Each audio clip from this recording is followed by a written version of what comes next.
The most read list of stories in the Times today is dominated by Prince Andrew. One reveals that there is pressure on the Crown Estate to reveal exactly how much Andrew pays for the 30-room Royal Lodge. Another looks at the Met's response to an allegation the Prince tried to get the police to investigate Virginia Giuffre. The Met says it's actively looking at the claim. A third looks at comments made by the former trade envoy Paul Scully on Times Radio Breakfast that Andrew refused to stay in embassies on official visits. Instead, in Thailand, he hired a whole floor of a five-star hotel, costing something in the region of £50,000. And finally, there is a story about how more documents are expected to be released by Congress that could raise even more questions about his connections with the paedophile Jeffery Epstein. Well, Roya Nikkhah is royal editor at the Sunday Times. She also co-presents the Royals podcast and she joins us now. Good morning. Good morning. Does this amount to a potential criminal matter at this point, or is it more of an internal review at this stage? And I ask specifically about the allegations that the Prince tried to get the police to investigate Virginia Giuffre.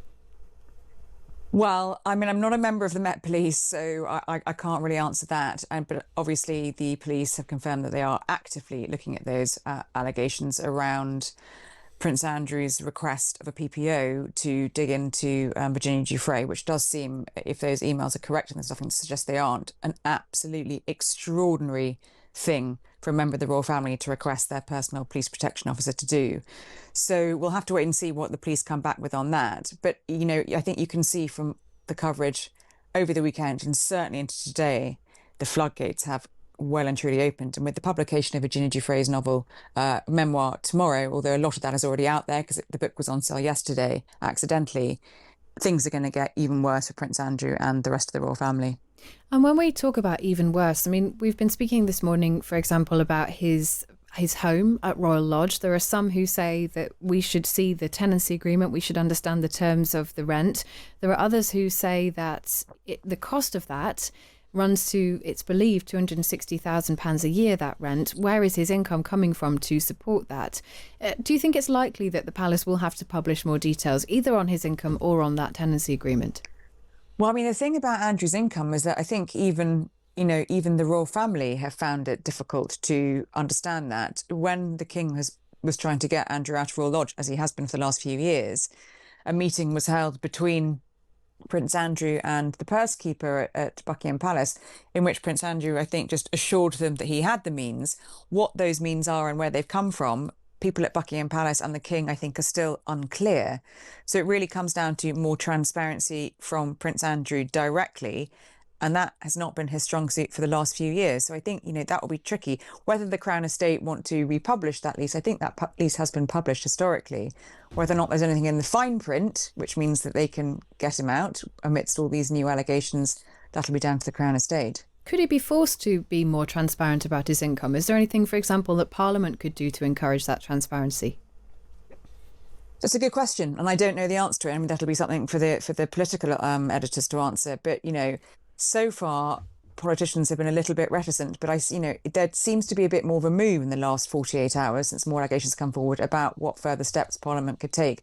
That really, at the moment, relates to his titles and his honours, which he still technically retains unless there's an act of Parliament. Yeah, and we asked earlier the politician we had on, Josh McAllister, about that, and he was very keen not to answer those questions directly. There is a suggestion that there could be more documentation produced at some point, which would be, as you sort of indicate there, more damaging for the royal family. There are questions around Fergie and cash and her sort of links with Jeffery Epstein, how much money she was asking for, how much support she had. Do we have any clarity on the amount of money that she was given by Jeffery Epstein? Not yet, but the figure that she put out a few years ago when she gave an interview saying she had borrowed £15,000 and was a gross, terrible, error of judgment.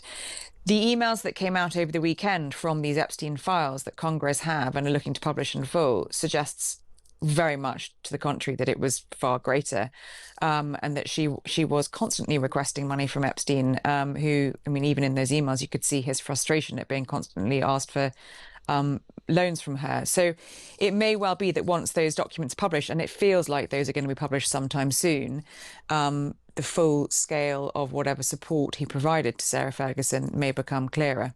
And could there be any implications for her going forward? I mean, I believe I'm right in saying that she lives in Royal Lodge at the moment. Could there be any sort of questions or anything for her to answer here?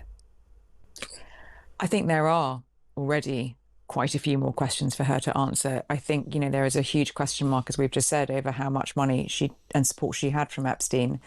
It came out a few weeks ago that despite publicly denouncing him, she then privately sent him an email trying to apologise for that.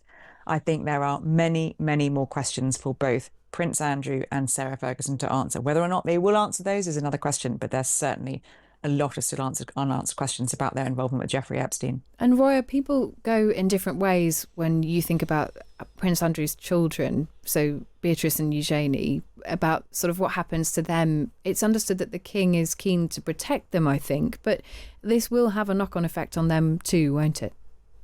It will have an enormous personal knock-on effect on them. I mean, if you think what those two daughters of Prince Andrew and Sarah Ferguson have had to endure over the last, let's be honest, decade or more, in terms of the constant drip of scandal coming from both their parents.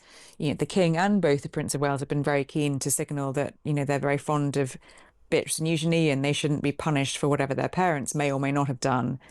But the personal toll on them and the pressure they must be feeling at the moment must be pretty huge. And how about the king? I mean, you must know better than any of the rest of us about how the royal family as a whole are dealing with this emotionally. How is the king feeling about it? How is Prince William feeling about it now? I think the king is probably absolutely exasperated. The king has not yet been announced, but today he will do some very significant, what should be very moving engagements that will be completely overshadowed by this. And there's nothing he loathes more than the public work of the family and people on the ground he's supposed to be helping being overshadowed. Prince William, I think you probably saw from my coverage at the weekend, also pretty dissatisfied with the status quo, which leaves Andrew in Royal Lodge retaining his titles as well. And just finally, there is a leader in the Times today which questions the way the sovereign grant works. Specifically, it questions almost the sort of the technicalities behind it, about how the money is reviewed and then given back to the royal family, or given to the royal family from the Crown Estate. Do you detect any enthusiasm for looking again at the sovereign grant and the way it's worked out? That will need to be a question for Parliament and for government. And as you've just said, they seem to be quite reticent to be getting more involved in this at the moment. Yes, they certainly do. It's one we will keep putting to them, though, no matter how hesitant they are in their answers. Roya, thank you as ever. Great to have you on the programme. That is Roya Nikkhah there, the royal editor at the Sunday Times. And as Roya pointed out, there's lots in the Sunday papers. You can still get that if you are a subscriber. You can go on thetimes.com. You can actually see the Sunday Times in full. You can look back through all of the paper editions in PDF forms. You can have a look at how they looked on the page, but you can also find all of Roya's articles and plenty more besides it on thetimes.com if you are following this story.